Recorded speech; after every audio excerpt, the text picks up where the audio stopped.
بتاؤں کہ تیر کتنے تھے میرے بابا کے جسم کے اندر، کیا بتاؤں کہ تیر کتنے تھے۔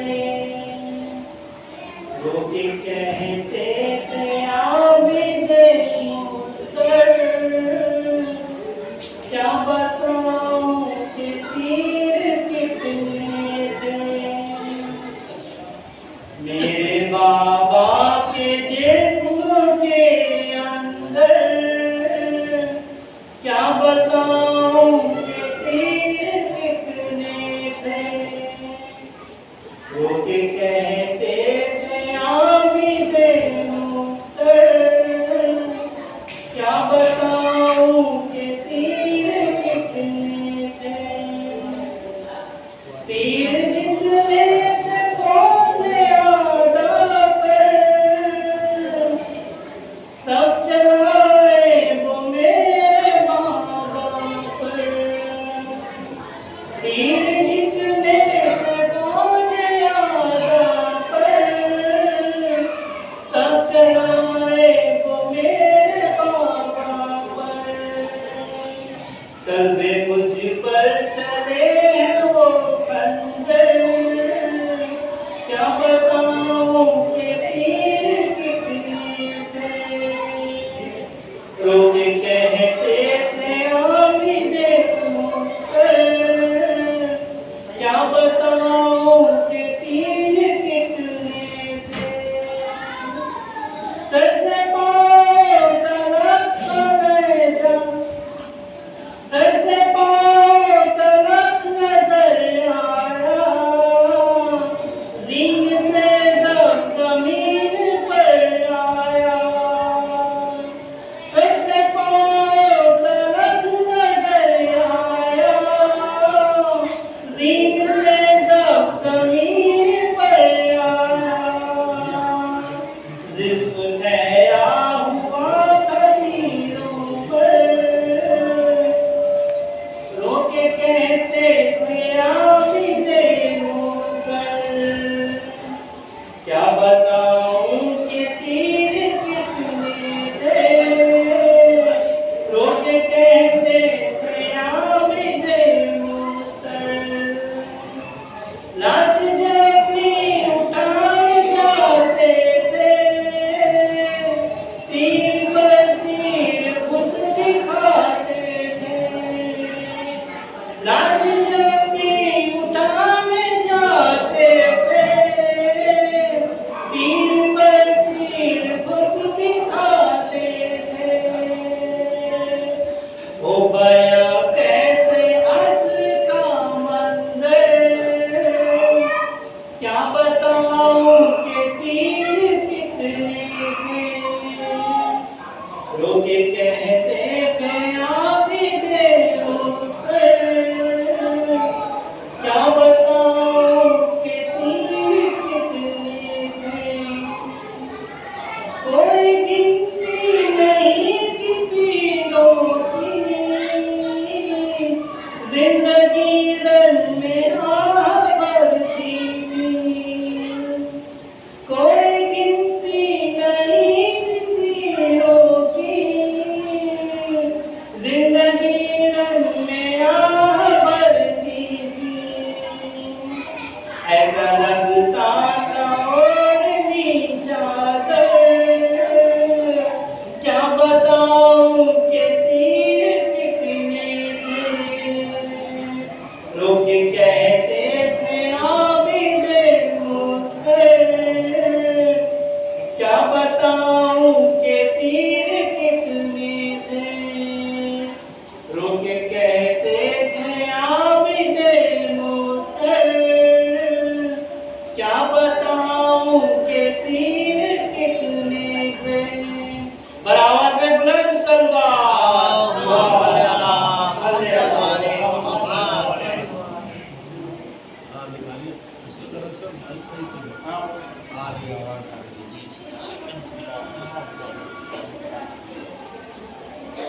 نعرہ سلوات محمد صلی اللہ علیہ وسلم۔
رحم الله من قرأ الفاتحة.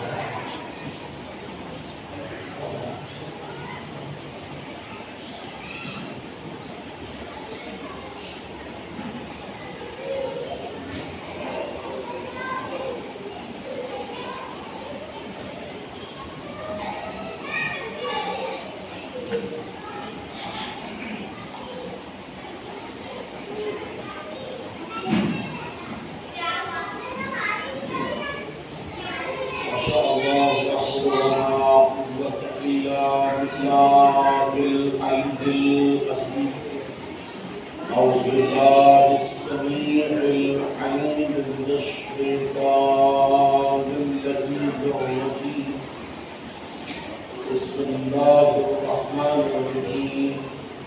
الحمد لله رب العالمين والعاقبة للمتقين والنار للعاصين والجنة للمؤمنين. ثم الصلاة والسلام على الرسول الأمي المهدي المدني الرشيد الأجمي الحاشد مولانا ومولى الثقلين محبوب رب المشرقين والمغربين جد الحسن والحسين بالقاسم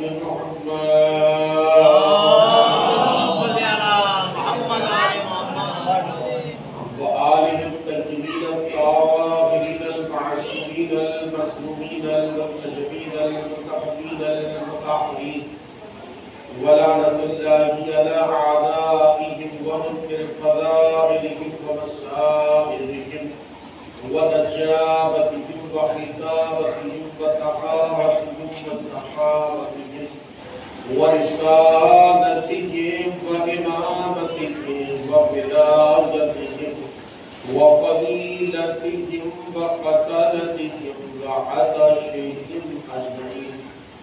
أما بعد فقد قال الله سبحانه تبارك وقوله الحق. بسم الله الرحمن الرحيم. ومن الناس من يجري نفسه ابتغاء مرضات الله والله رؤوف بالعباد. يا أيها الذين آمنوا ادخلوا في السلم كافة ولا تتبعوا خطوات الشيطان إنه لكم عدو مبين. صلوات محمد وعلى محمد. حضرات سيد الشهداء وقدران حضرت فاتح کربلا وعاشقان حضرت مختار وفدائیان حضرت عبداللہ بتوفیقات الہی و بتصدق محمد اور آل محمد.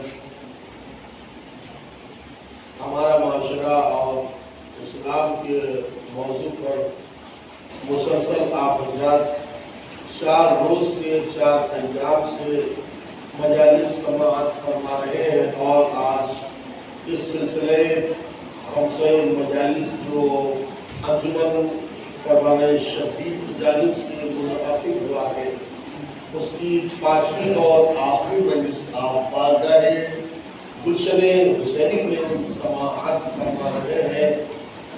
یقیناً اللہ نے اپنے تمام بندوں کو شب ہجرت بستر پیغمبر پر سلوا کے ایک آئینہ اسلام پیش کیا ہے.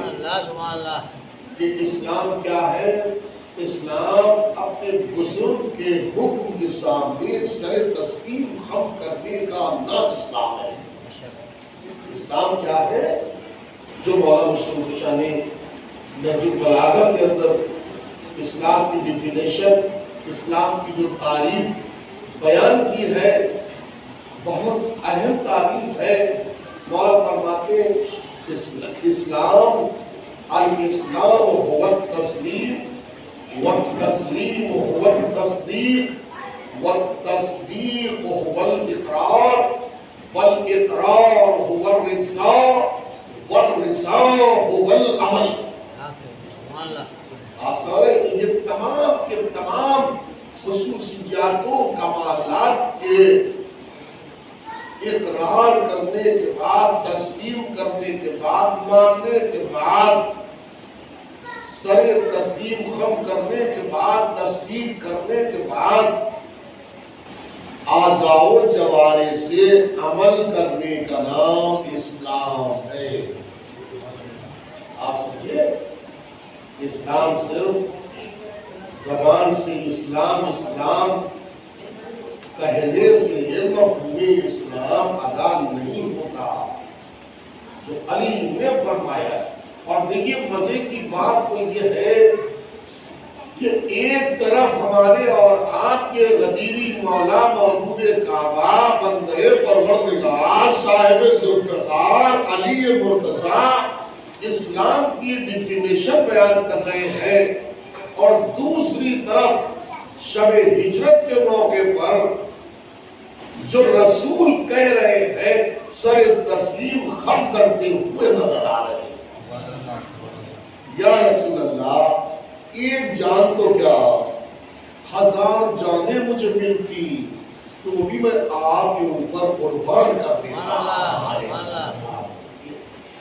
یا رسول اللہ، ایک جان تو کیا 1000 جانیں اگر ملتی، خدا کی قسم ابو طالب کے بیٹے کی یہی ادائیں تو اللہ کو پسند تھی، اسی لیے لوگ جلتے رہے اور علی پھلتے رہے، لوگ جلتے رہے اور علی پھلتے رہے اور خدمت پیغمبر کرتے رہے۔ جہاں آپ رہے، جہاں دنیا کفر امٹ کے آ گئی ہو قتل پیغمبر کے لیے، وہاں ابو طالب جیسا باپ اس سے پہلے خدمت پیغمبر کر چکا ہو، اور اب ابو طالب کا بیٹا میدان خدمت میں اترا ہے خدمت پیغمبر کرنے کے لیے، یہ جو ہاتھ اٹھیں گے وہ ہاتھ توڑ ڈالیں گے، اور جو آگے اٹھیں گی انہیں ہم توڑ ڈالیں گے، اور واقعی علی کا کہا ہوا پتھر کی لکیر ہو گئی۔ عرب کی سرزمین کی تاریخ آج تک چیخ چیخ کے اناؤنسمنٹ کر رہی ہے، علی نے جو کہا واقعی وہ کر کے دکھا دیا۔ جو آنکھیں اٹھی تھی ہمیشہ کے لیے علی نے انہیں پھوڑ دیا، جو ہاتھ اٹھے تھے ہمیشہ کے لیے ان ہاتھوں کو علی نے توڑ دیا۔ صلوات پڑھیں محمد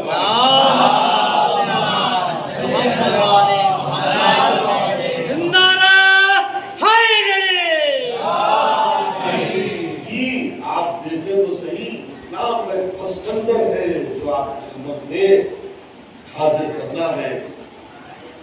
تو اب جیسے جیسے پیغمبر کلمہ توحید بلند کرنے کے لیے آگے بڑھ رہے ہیں، ویسے ویسے سینہ سپر علی ہے،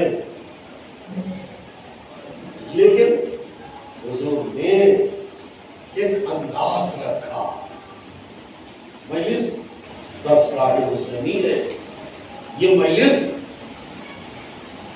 بہت بڑی تحریک کا نام ہے۔ لیکن تیوہار اور ہے اور مجلس حسین اور ہے۔ تیوہار وقت گزرنے کے ساتھ ساتھ کونا اور پرانے ہو جاتے ہیں، لیکن مجلس حسین جیسے جیسے وقت گزرتا رہتا ہے مجلس حسین پر شباب آتا رہتا ہے۔ صلوات کو پڑھیے محمد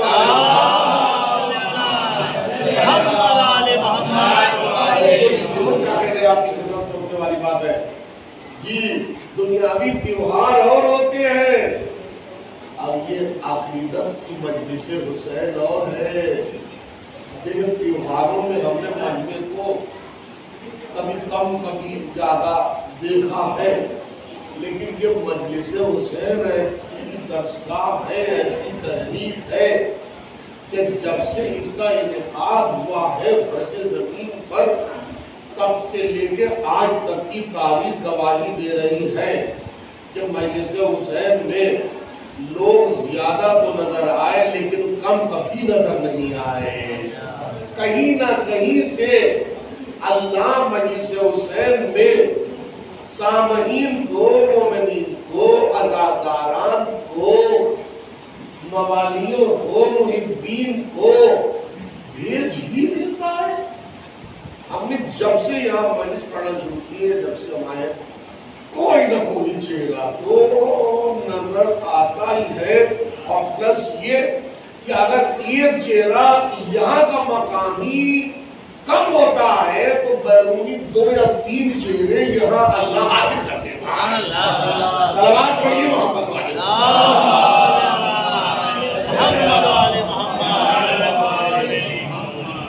جناب ہمیں اور آپ کو اپنا مقام سمجھنا چاہیے کہ پوری کائنات سے اکلوتی ہم اور آپ قوم ہیں، سارے جگہ سے الگ الگ قوم ہے.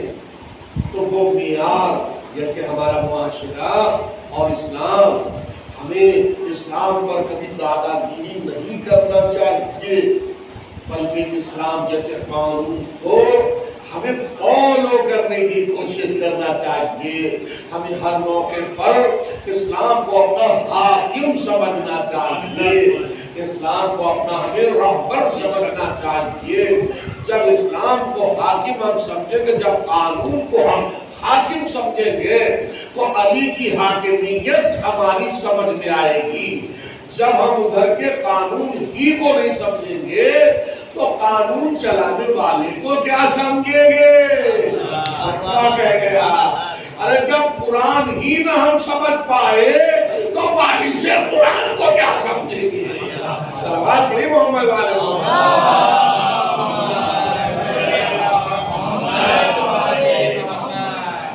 قانون کی کتاب ہے نا، تبھی تو کسی منچلے نے کہا نا حسبنا کتاب اللہ. کہا نا اسی تو کہا ہے کہ ہمیں کتاب خدا کافی ہو جائے گی.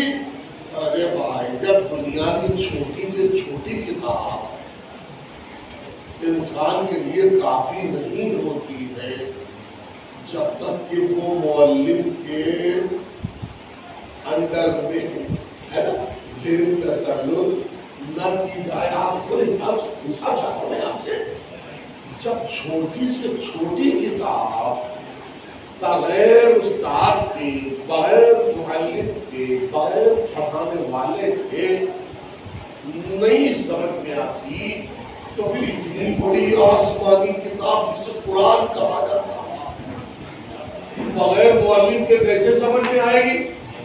لیکن کہنے والے نے رو میں جملہ تو کہہ دیا. اللہ نے پلٹ کے پھر آیت بھی نازل کی، قد جاءکم من اللہ نور و کتاب مبین. بتحقیق ہم نے بندوں کی ہدایت کے لیے نور بھی بھیجا اور کتاب بھی بھیجی. یہ اللہ کا کرم دیکھیں، اللہ کا رحم دیکھیں. آسر ہے ہم لوگ ناراض ہونے کے لیے بہانہ تلاش کرتے ہیں. ہم لوگ ناراض ہونے کے لیے بہانہ تلاش کرتے ہیں اور اللہ راضی ہونے کے لیے بہانہ تلاش کرتا ہے. نہیں شاید پہنچ پایا. بہت سے مومنین حیرت کی تصویر ہو گئے میرے جملے پر جو ابھی آپ کی خدمت میں گزارش کیا. اتنا قریب ہے وہ خدا، اتنا قریب ہے وہ خدا کہ جتنا وقت ناراض ماں کو منانے میں لگ جاتا ہے اس سے کہیں کم وقت اس کو راضی کرنے میں لگتا ہے. میں کیا کہہ گیا آپ کی خدمت میں؟ یعنی وہ اتنا کریم ہے اپنے بندوں کے لیے. وہ کہتا میرے بندوں کیا ہوا، اگر گناہ ہو گیا تو کوئی بات نہیں، سچے دل سے توبہ کر لو، ہم تمہیں معاف کر دیں گے. لیکن ایک بات کا خیال رکھنا کہ جن کو ہم نے اپنی معرفت کا ذریعہ قرار دیا ہے ہرگز کبھی ان کی نافرمانی نہ کرنا، ورنہ ہماری شان میں ہونے والے گستاخی کو تو ہم معاف کریں گے لیکن جو علی کا گستاخ ہو، جو علی کا گستاخ ہو اس کو ہم معاف، اسی لیے کعبے کے منکر پر جیسے آسمان سے پتھر آ سکتا ہے، ویسے ہی منکر ولایت علی کے اوپر بھی پتھر آ سکتا ہے، اور آ سکتا ہے نہیں بلکہ آ چکا ہے، اور اب قیامت تک کے لیے یہ شریعت بن گئی ہے۔ رسول نے یہی تو کہا، رسول نے یہی تو فرمایا، یا علی انتا بمنزلت الکعبہ، اے علی آپ کی منزلت کعبے جیسی ہے، جو کعبے سے پھر جائے وہ بے دین ہو جاتا ہے، جو تجھ سے پھر جائے وہ بے ایمان ہو جاتا ہے۔ سلام ہے محمد والا۔